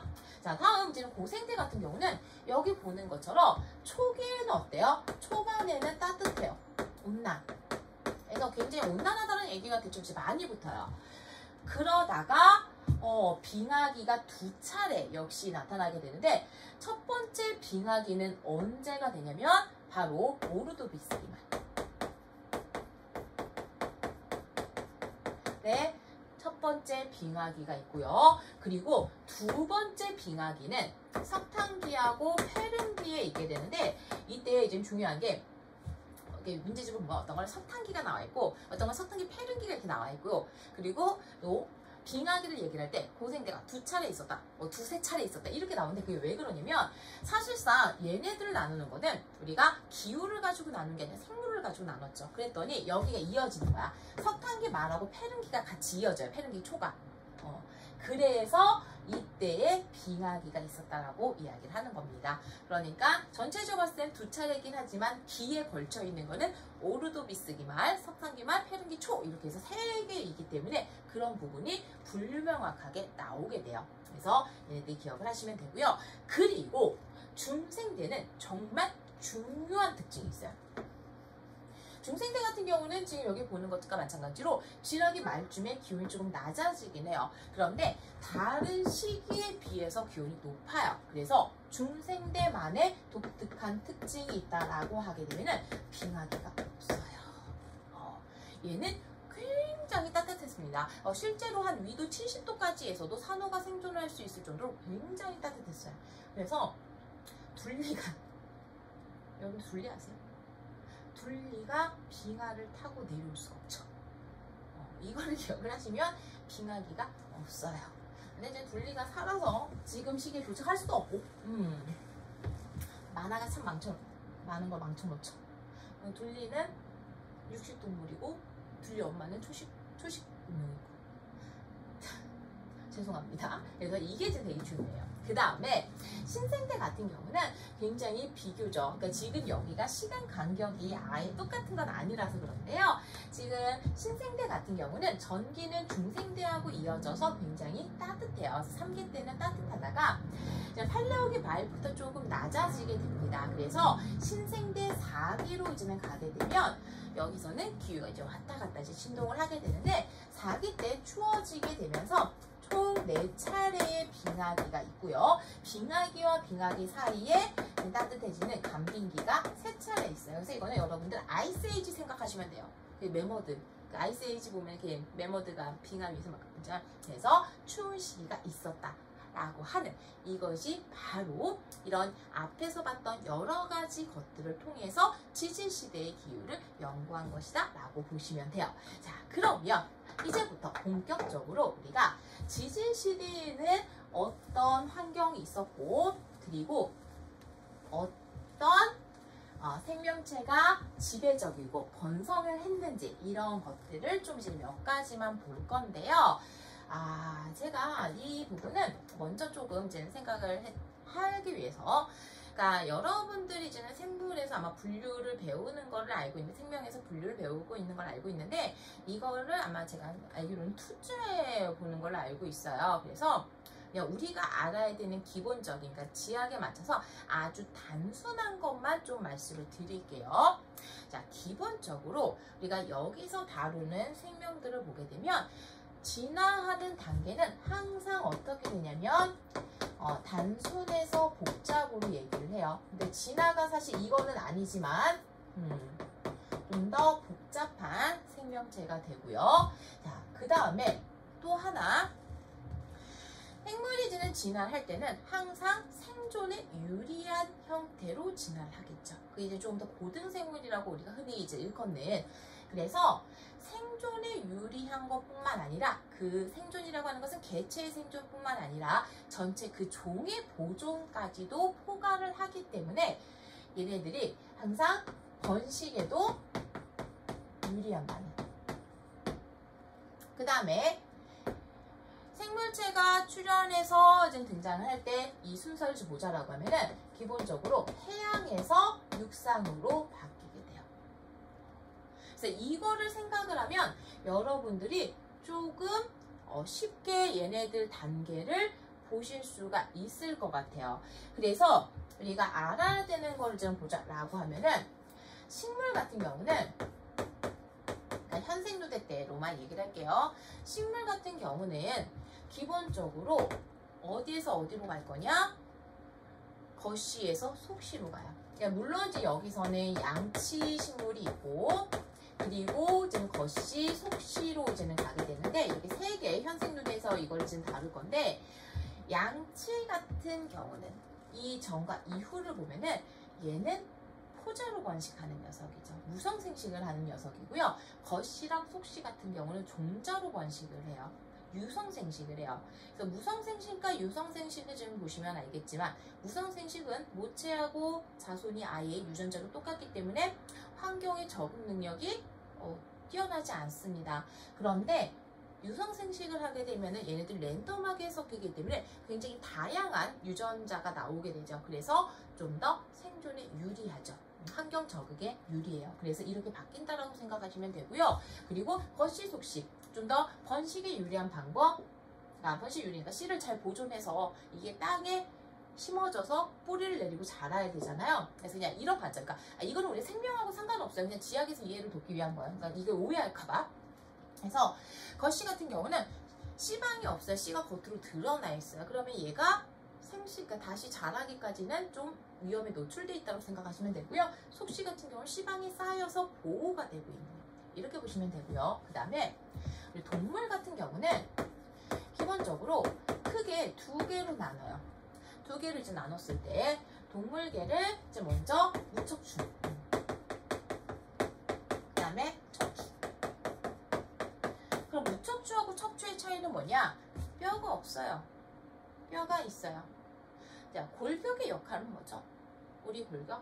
그러니까 골격이라고 하면 여러분들이 흔히 생각을 하는 게 그냥 우리 몸을 유지시켜주게 지탱해주는 이것만 생각해요. 그런데 그것뿐만 아니라 더 중요한 기능이 있어요. 뭐가 있냐면 내장기관을 보호해줘요. 자, 만약에 우리 이제 사람이 두개골이 없다고 생각을 해봐. 두개골이 없는데 이렇게 자다가 침대에서 머리 꿍 박아요. 그럼 어떻게 돼요? 지금 우리 단단한 두개골이 있기 때문에 뇌에는 손상이 없죠. 충격은 가해질 수도 있어요. 물론 그렇지만 손상은 없을 거야. 그런데 뼈가 없다라고 하면. 그러니까 상대적으로 척추를 가지고 있는 게 보호의 기능을 좀 더 갖기 때문에 생존이 조금 더 유리하다라고 얘기를 할 수 있어요. 자, 그래서 기본적으로 척추에서 무척추 이렇게 변하고요. 그 다음에 척추 동물 같은 경우는 우리가 단계를 좀 정확하게 알아야 돼. 조류는 논해로 할게요. 조류는 조금 달라서. 그래서 이제 먼저 첫 번째는 해양에서 육상으로 온다 그랬죠. 물고기예요. 어류. 얘 그 생선 가시 척추예요. 뼈예요. 그리고 어류에서 좀 더 진화하는 게 이제 육상으로 나와야 되죠. 바로 못 나와요. 수륙, 양육, 양서류. 깨구리. 네, 양서류가 됩니다. 얘는 겉이 피부로 덮여 있어요. 그래서 물을 밖에 오래 나와 있으면 어떻게 되냐면 말라 죽어요. 그러니까 수륙 양용인데 약간 좀 물에 더 낫죠. 자, 그리고 여기서 그럼 이제 좀 밖으로 버텨볼까? 그래서 단단한 비늘을 갖춰서 수분 증발을 안 하게 되는 파충류. 그리고 이 이후로 가는 게 포유류. 그러니까 물론지는 그게 다가 아니라 뭐 얘네들의 심방의 구조라든지 이런 구조적인 특징이 있긴 한데 그냥 우리는 물에서 수륙 양용 갔다가 물 밖으로 이렇게. 그리고 사실 포유류 같은 경우는 다른 종들하고 이야기를 했을 때 굉장히 중요한 특징을 가져요. 굉장히 중요한 특징이 뭐냐면 얘네는 다 난생을 해요. 알을 낳아요. 포유류는 새끼를 낳죠. 그래서 새끼를 낳고 품는다는 거죠. 품고 젖을 먹여요. 그래서 이게 뭐가 되냐면 새끼가 뱃속에서 있을 때 그러니까 알은 어떠죠? 우리 알을 낳잖아요. 우리 닭 알을 맨날 훔쳐오죠. 달걀 이런 경우가. 그런데 포유류 같은 경우는 완벽하게 하나의 개체가 될 때까지 모체의 뱃속에서 키우는 거죠. 쉽게 말하면. 그래서 좀 더 안전한 상황에서 분리가 되는 거예요. 그래서 좀 더 번식이 유리하다. 그래서 이 관점으로 생각을 하시면 돼요. 그래서 식물 같은 경우는 양치 없이 속심을 기억하시면 되고요. 동물 같은 경우는 우리 무척추는 다양하게 다루지 않습니다.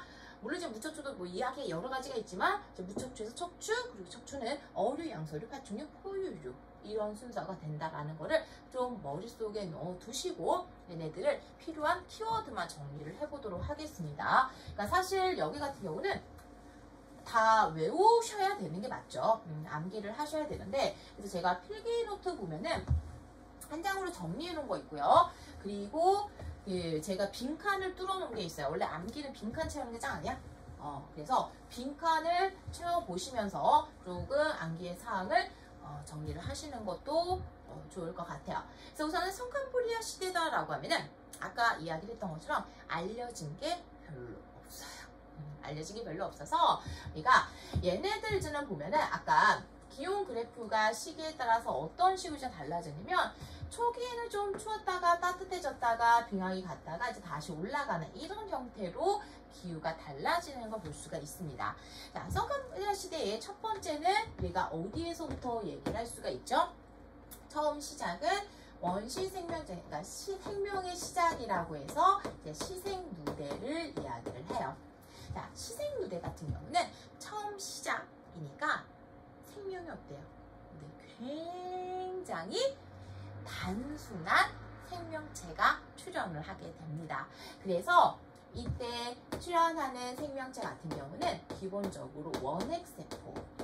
그러니까 우리가 생물체에서 세포를 얘기를 할 때 원핵, 진핵을 얘기를 하죠. 진핵 같은 경우는 진짜 핵을 가지고 있는 거고, 원핵 세포 같은 경우는 원시핵. 그래서 핵막이 있고 없고를 이야기를 하게 돼요. 진핵 세포 같은 경우는 핵막 가지고 있고, 원핵은 핵막 없이 그냥 우리 DNA 유전자가 밖으로 다 뿌려져 있는 상태죠, 사실.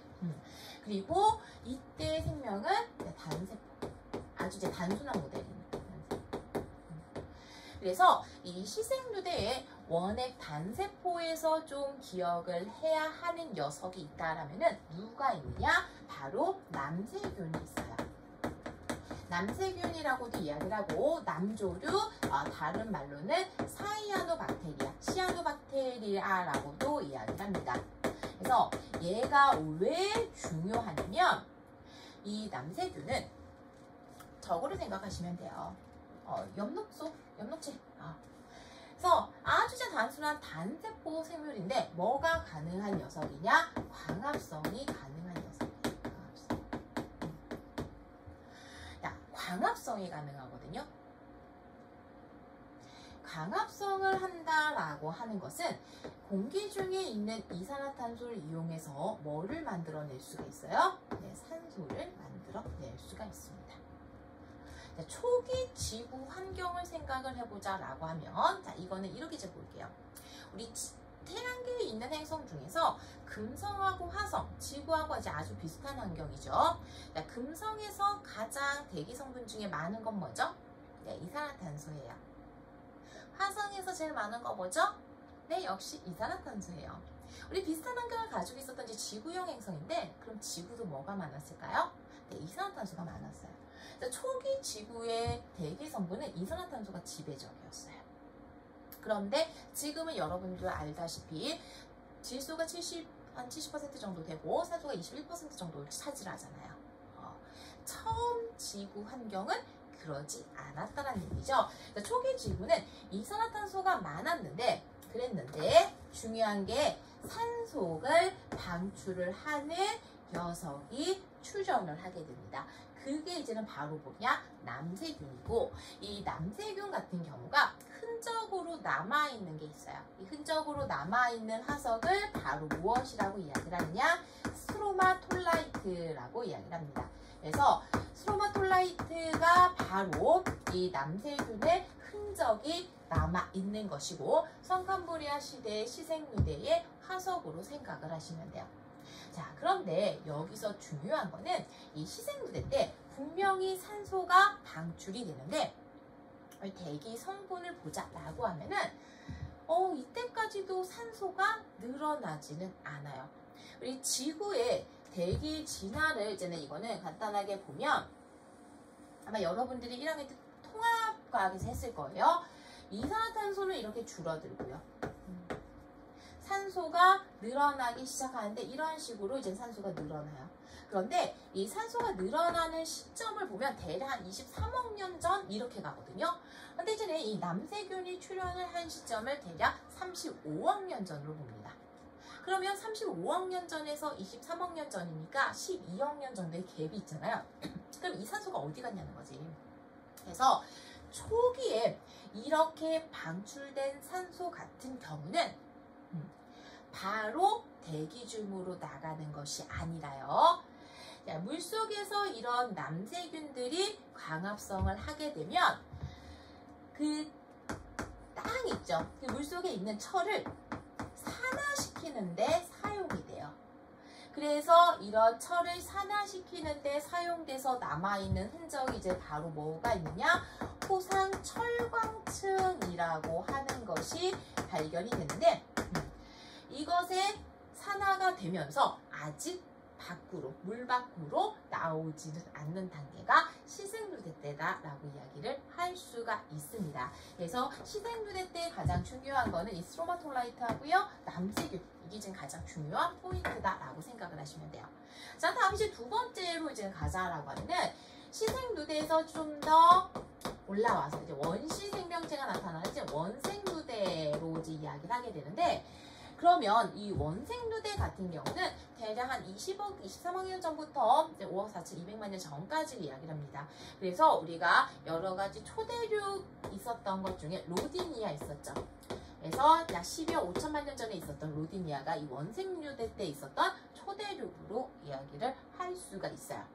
자, 그럼 이제 생물을 볼 건데 우리 생물이 어떻게 된다고요? 점차 복잡해지게 되죠. 그래서 시생누대 때가 원핵 단세포가 출현을 했다라고 하면은 원생누대 때 와서 진핵생물이 출현돼요. 그리고 다세포 생물이 출현을 하는 겁니다. 그때부터 나오기 시작해요. 좀 더 복잡해졌다라는 거죠. 자, 그리고 아까 시생누대 때 같은 경우는 철을 산화시키느라고 대기 중에 산소가 없었어요. 그런데 다 산화시키고 나면 이제 철을 다 썼네? 산소가 할 일이 없죠. 물 밖으로 나오기 시작을 합니다. 그래서 이 원생누대 때부터 대기 중에 산소가 약간씩 증가하기 시작을 하게 돼요. 그리고 이 원생누대 때 같은 경우는 아주 중요한 화석이 이제는 남아있는데 이 중요한 화석이 이제는 바로 뭐냐면 에디아카라 동물군 화석이라고 하는 건데요. 얘도 흔적 화석이에요. 그러니까 마치 그 그림을 보면은 해파리 같은 것들. 그러니까 이제는 아주 원핵 단세포는 에서 좀 더 진화해서 진핵생물이고 다세포가 됐기는 했지만 지금하고는 유연관계가 조금 많이 멀어요. 우리가 현생누대는 현재 있는 생물체 이렇게 생각할 수 있다고 그랬잖아요. 그래서 유연관계가 먼. 그런데 얘 같은 경우는 다세포 생물이라는 거. 그리고 이 원생누대 같은 경우는 에디아카라 동물군 같은 경우는 원생누대다라고 해서 완전 초반은 아니었고요. 약 6억 년. 근데 제가 이제 그 교재에 보면 가로치고 7로 써놨거든요. 그래서 그 차이는 이게 6억으로 보는 경우도 있고 7억으로 보는 경우도 있어서 그래서 대략적인 수치만 보시면 돼요. 그러면 약 6억 년에서 7억 년 전이다 보니까 고생대 바로 오기 전, 다시 말해 원생누대 후반의 모습이다 라고 이야기할 수가 있겠죠. 이것이 바로 성캄브리아 시대 때 알아야 되는 특징입니다. 그리고 기억해야 하는 화석이요, 스트로마톨라이트하고 그리고 에디아카라 동물군, 이 정도만 기억을 하시면 돼요. 자, 그러면 이제 본격적으로 현생누대로 가서 고생대 때부터 이제 한번 살펴볼 건데요. 그러니까 올드 라이프.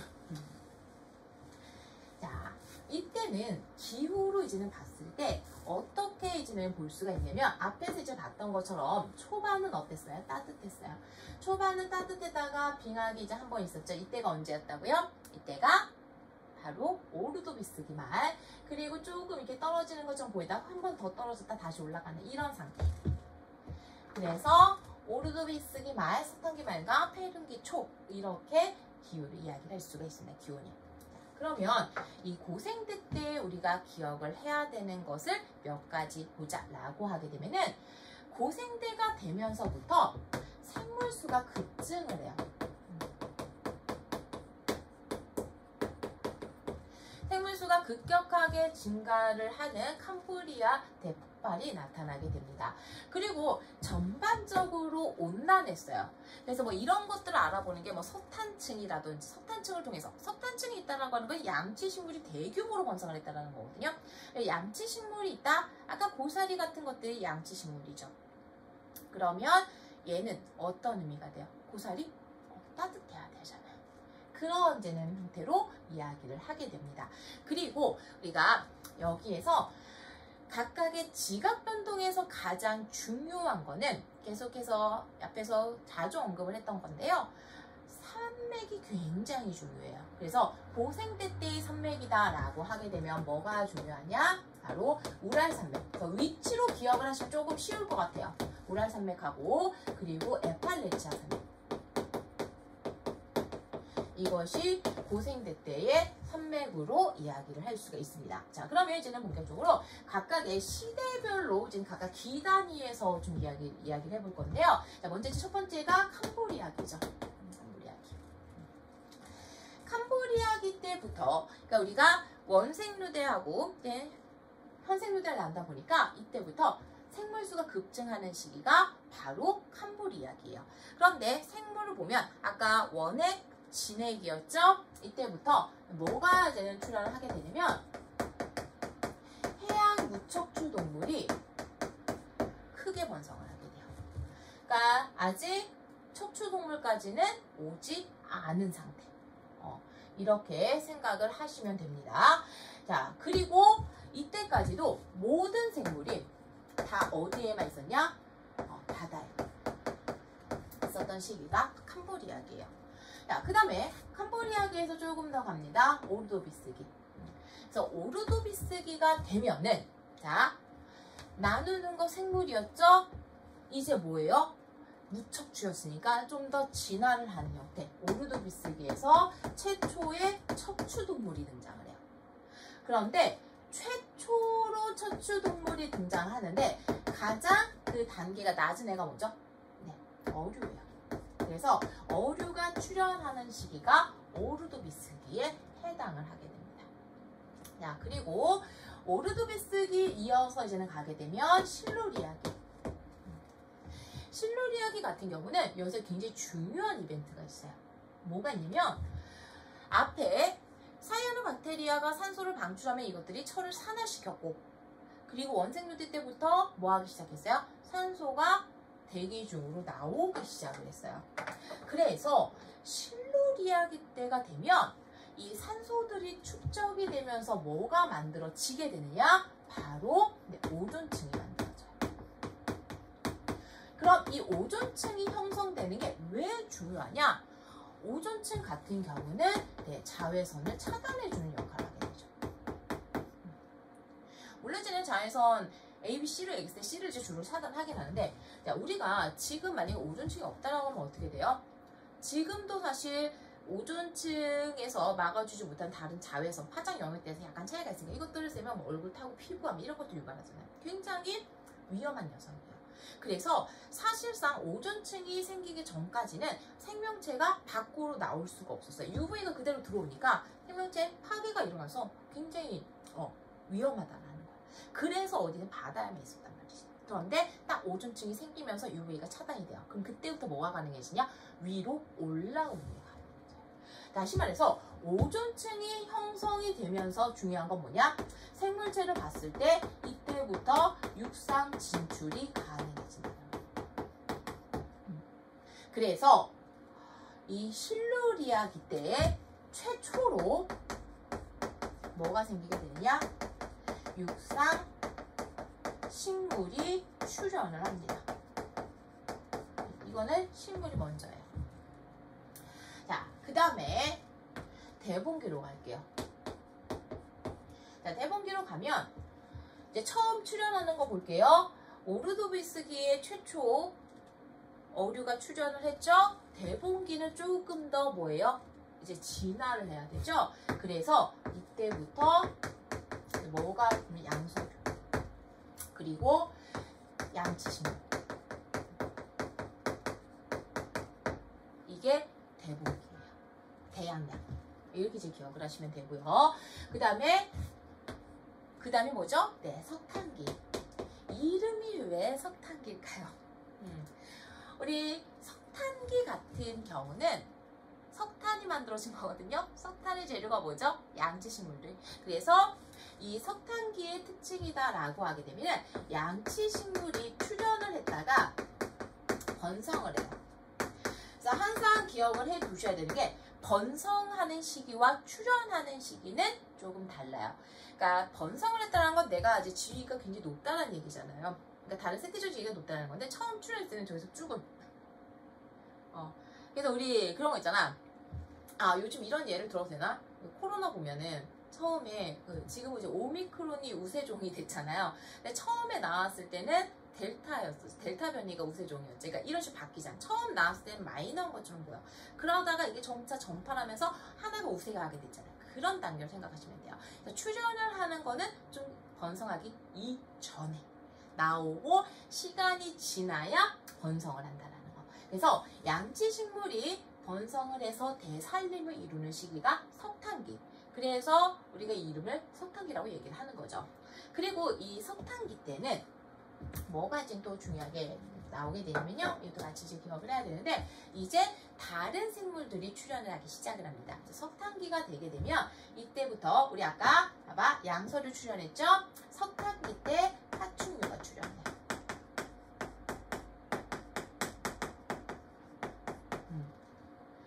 자, 그리고 석탄기에서 이제 폐름기로 넘어가는데 폐름기가 된다라고 하게 되면 이제 어떻게 돼요? 그 다음 단계로 넘어가야 되죠. 그래서 식물계로 이제는 가면은 양치식물이 석탄기에 번성을 했죠.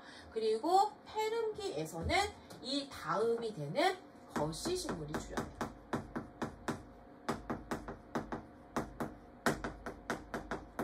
그리고 무엇보다 폐름기에 굉장히 중요한 이벤트가 있어요.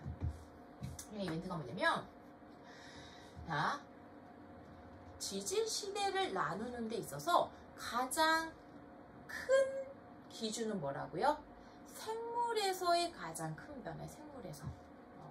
그런데 지금 얘는 기단위가 아니라 고생대, 중생대, 올드라이프에서 미들라이프로 바뀌어요. 그럼 어때요? 이때 뭔가 변화가 있었다는 거죠. 그래서 폐름기 같은 경우는 가장 큰 규모의 대멸종이 있었던 시기예요. 그러면 이 가장 큰 규모의 대멸종이 왜 있었냐? 우리 앞에서 이거 다 했던 거거든요. 사실 폐름기가 되게 되면 어떻게 되죠? 폐름기가 되게 되면 후반에 뭐가 만들어져요? 이때부터 판게가 만들어져요. 판게아가 만들어지게 되면 대륙들이 다 떨어져 있다가 이제 뭐예요? 붙어요. 그러면 대륙이 떨어져 있다가 하나의 거대한 초대륙을 만들게 되면 대륙과 대륙 사이에 있었던 해안선의 길이는 어떻게 되죠? 얘가 해안선이 아닌 부분이니까 좁아져요. 해안선이 좁아지게 되면서 대륙봉도 굉장히 줄어들게 됩니다. 그래서 이때 생물이 있었던 그 대륙부에서 생존하고 있었던 생물들이 살 공간이 없어지게 돼요. 그래서 해양 생물의 90% 이상이 멸종을 하게 되고 그리고 이렇게 지각 변동이 있다 보니까 역시 그것의 영향을 받아서 큰 규모의 대멸종이 있었다라는 거. 근데 이제 실질적으로 우리 이거는 멸종에서도 다시 한번 언급을 하긴 하겠지만 각각 대멸종이 있었던 시기가 중간중간에 있어요. 그래서 여기 같은 경우는 언제 있었냐면 1차 대멸종이 있던 시기가 오르도비스기하고 실루리아기. 그래서 뭐 이거는 여러 가지 의견이 있습니다. 뭐 빙하기라는 의견도 있고요. 뭐 산소 영향이라는 이야기도 있고요. 그 다음에 2차 대멸종이 대봉기하고 이렇게.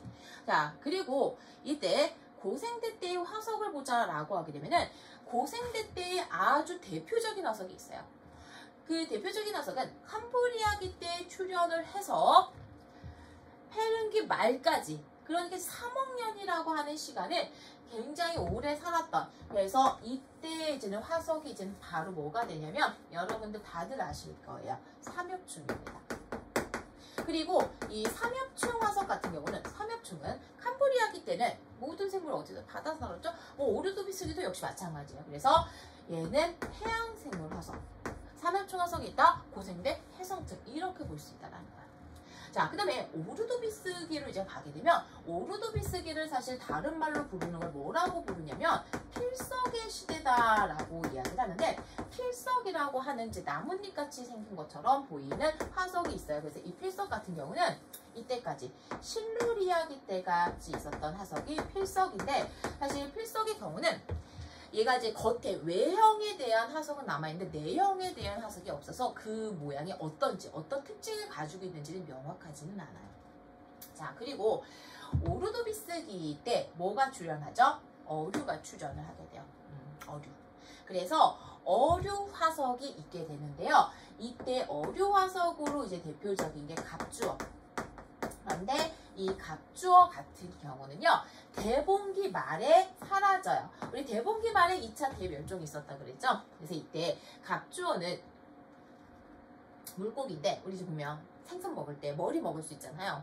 저는 생각하면 해도 싫긴 한데 머리를 먹을 수는 있죠. 저는 개인적으로 싫어하지만, 근데 이제는 이거는 경골어류라고 해가지고 단단한 머리, 뼈를 가지고 있는 어류입니다. 갑주어 있고요. 그 다음에 석탄기하고 페른기 때가 이제 되게 되면 방추충.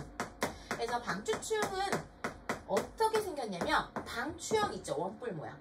그래서 조그만 유공충의 화석으로요, 원뿔 모양 방추형으로 이렇게 생긴 화석이 있는 게 바로 석탄기하고 페른기고요. 여기서 이제 보게 되면 갑주어하고 방추충 같은 경우는 딱 중초반하고 후기를 나누게 되죠. 그래서 얘네들은 이렇게 다 기억하시고요. 그리고 갑주어도 역시 물고기니까 해양, 필석도 해양, 그 다음에 방추충도 역시 해양생물 화석으로 보시면 됩니다. 이게 이제는 바로 고생대 때의 모습이다 라고 이야기를 할 수 있어요. 자, 다음 이제 중생대로 넘어가 보자 라고 하게 되면, 중생대 같은 경우는 이제 미들라이프가 됐어요. 중생대 때는 앞에서 이야기했던 것 중에서 기후의 특징 뭐가 있었나요? 네, 빙하기가 없었습니다. 그래서 대략 시기한에 따라서 기온, 평균 기온을 이제 보자 라고 하게 되면은 이렇게 되는 거죠. 빙하기가 없었어요. 원래 이제 빙하기가 없었던 이유를 여러 가지를 이야기를 하긴 하는데, 그러니까 여러 가지 학설이죠. 이론들 중에서 우리 중생대 때 나타난 이벤트는 이제 뭐가 있냐면 판게아가 분리가 되는 게 이벤트죠. 앞에 고생대 말에 어땠어요? 페른기 말에 판게아가 만들어집니다. 그래서 중생대 때부터는 판게아가 분리가 되기 시작을 해요. 그래서 트라이아스기 말부터 판게아가 분리가 되기 시작하는데, 얘가 분리가 되다 보니까 우리가 알고 있는, 그러니까 성캄브리아 시대 같은 경우는 우리가 아는 것들이 많이 없으니까, 그래서 다른 시기에 비해서 지각 변동이 굉장히 활발한 시기에 해당을 하게 돼요. 그래서 왜 이게 없느냐, 빙하기가 없느냐, 이유 여러 가지로 이야기를 하지만, 지각 변동이 활발하면 기본적으로 화산 활동이 활발하죠. 그러니까 화산 활동이 활발하면 물론 화산재에 의해서는 기온이 낮아지기는 돼요. 그런데 화산 가스 성분 중에 뭐가 있죠? 이산화탄소. 이산화탄소의 양이 대기 중에 급격하게 증가하게 돼요. 그럼 어떻게 되죠? 이거 너무나 잘 알죠? 온실 효과가 커져요. 그래서 평균 기온이 높아서 빙하기가 존재하지 않습니다. 이것을 보시면 되고요. 자, 그리고 이때 중생대 때 만들어지는 산맥이 이제 바로 뭐가 되느냐? 안데스 산맥이고요. 그다음에 로키 산맥. 그러니까 둘 다 아메리카, 남아메리카하고 북아메리카에 각각 있는 녀석이죠. 이것이 중생대의 산맥이다. 이렇게 생각을 하시면 되겠어요. 자, 그러면 각각의 시기별로 이제는 보자 라고 하게 되면은 사실 얘는 그렇게 특징이 많지는 않아서 고생대보다 훨씬 쉬워요. 그래서 앞에가 트라이아스기, 그 다음에 두 번째가 쥐라기, 이제 백악기. 자, 아까 대멸종이 있었어요. 그러면 싹 사라지니까 어때? 이제 우세종이 따로 생기는 거예요. 얘네들이 이제 맥을 못 추니까 원래 약간 마이너 하면서 살아있던 녀석들이 이제 우세종으로 올라오게 됩니다. 그래서 전체적으로 중생대 때를 우리가 뭐라고 이야기를 하죠? 네, 파충류의 전성시대라고 이야기를 해요. 그래서 다 상관없이 파충류의 시대, 파충류가 크게 번성을 하는 게 백악기까지. 그리고 이때 우리가 알고 있는 거 뭐가 있어요? 파충류 대표적인 거 공룡이 있죠. 그런데 이제 중요한 게, 자, 파충류는 공룡만 있나요? 아니죠. 뱀, 도마뱀, 공룡 이런 것들도 다 파충류잖아요. 그랬는데 이 시기에 트라이아스기 초에 바로 공룡이 최초로 출현해요. 그래서 파충류 좀 더 넓은 범위. 그러니까 공룡이 트라이아스기 중생대에 출현을 하게 됩니다. 자, 그리고 이제 아까 파충류 있었죠? 식물은요, 해릉기 말에 뭐 출현했죠? 거시식물. 그래서 이때 전 시기에 거쳐서 역시 거시식물이 번성을 해요. 그래서 은행나무나 소철과 같은 거시식물이 번성을 하는 게 바로 중생대의 특징이다라고 이야기를 할 수가 있어요.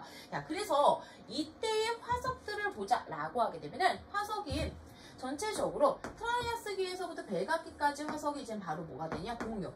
그런데 이 공룡 화석이 있다라고 하면은 얘는 육상이에요. 육성층. 제가 이것도 얘기를 했었죠. 그러니까 공룡이라고 하니까 여러분들이 익룡 뭐 이런 것들도 다 생각을 하는데 그거랑은 좀 달라요. 익룡하고 수장룡을 제외한 땅에서 뛰어다니는 녀석들. 그리고 바닷속에서는 누가 번성을 하게 되냐면 암모나이트가 번성을 하게 돼요. 자, 그 다음에 이때 쥐라기 같은 경우는 잠시 잠깐 등장을 했던 녀석이 이제 누가 있냐면 시조새.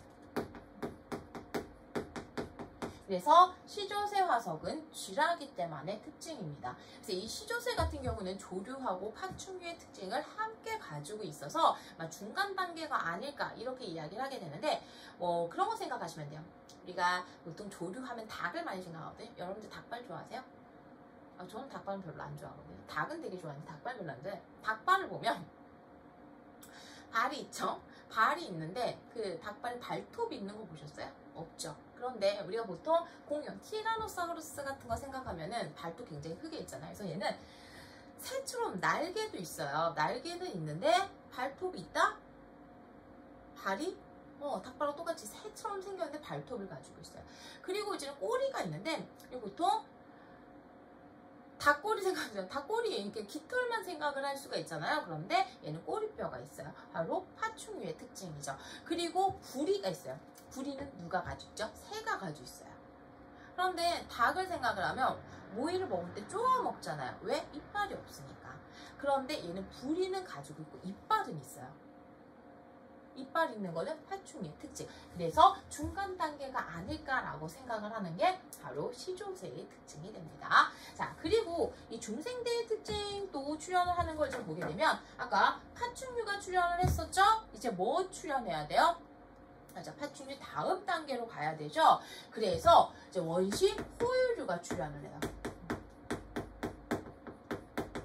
그리고 지금 거시식물이 번성을 하죠?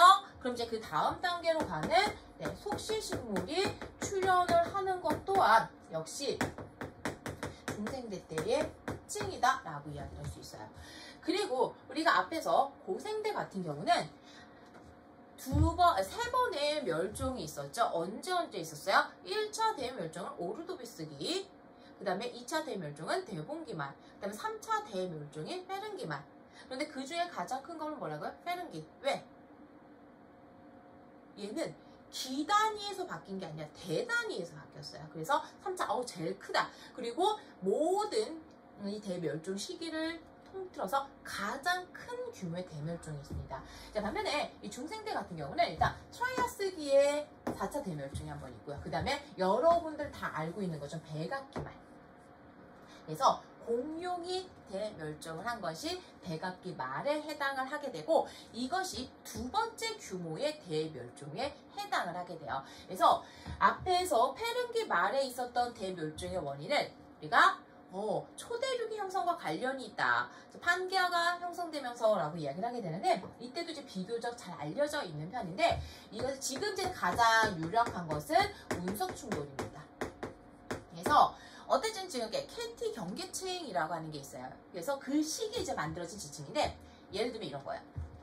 거기 이제 지층을 봤는데 이리듐의 양이 굉장히 많아요. 근데 이제 이리듐 같은 경우는 희토류, 그러니까 지구에는 별로 없는 원소예요. 그런데 거기에 몰빵돼 있어. 그러면 얘는 원래 지구에서 희귀한 녀석인데 많다? 외부에서 운석이 가지고 들어왔구나. 이런 걸 토대로 우리가 이때의 가장 큰 것은 운석 충돌이 아니었을까라고 추정을 하게 됩니다. 이것이 바로 중생대 때의 모습이다 라고 이야기를 할 수가 있어요. 자, 그러면 이제 신생대로 가볼 건데 신생대 같은 경우는 초기는 중생대하고 이어지기 때문에 따뜻했어요. 기온이 따뜻했다가 후반에 가면 어떻게 되느냐? 얘가 따뜻했다는 중력이 막 점점 낮은 여기 막 이렇게 되는데 전기 3기 때는 전체적으로 온난했다가 3기 후반에서부터 추워지죠. 그리고 4기 때 가면서 어떻게 된다? 4번의 빙하기와 3번의 간빙기를 가지고 있습니다. 그리고 신생대 때의 가장 중요한 특징이다 라고 하게 되면은 역시 지각 변동에서의 산맥들 중요한데요. 신생대 산맥의 대표적인 거 우리 이건 앞에서 계속 얘기를 했죠. 히말라야. 그러니까 인도 대륙이 유라시아 대륙과 충돌해서 히말라야. 그리고 옆으로 좀 갈게요. 좀 더 서쪽으로 가게 되면 알프스. 이것이 신생대 산맥의 대표적이에요. 그래서 신생대 같은 경우는 우리가 제3기 이게 이제는 바로 팔레오기하고 네오기 그리고 제4기 이렇게 이제는 가게 되는데 앞에서 공룡이 멸종을 해요. 그럼 어떻게 되죠? 이제 새로운 생물들이 우세종이 되는 거죠. 그래서 우리가 신생대를 뭐라고 이야기를 하느냐? 포유류의 시대라고 얘기해요. 포유류가 그때부터 전성기를 이루게 되는 거고요. 그리고 식물 같은 경우는요. 이제 속시식물이 번성을 하게 됩니다. 자, 그리고 여기에서 신생대 초기에 이게 이제 조류가 출현을 해요. 그 다음에 제4기 때로 이제 가게 되면 이때부터는 대형 포유류가 번성을 합니다. 우리가 알고 있는 맘모스, 매머드죠. 그래서 이런 정도 이제 기억을 하시면 되고요. 이때 화석을 이제 보자라고 하면은 제3기 때 화석은 화폐석이 있어요. 그래서 사실 화폐석 같은 경우는 유공충의 한 종류예요. 유공충은 방추충도 유공충의 한 종류거든요.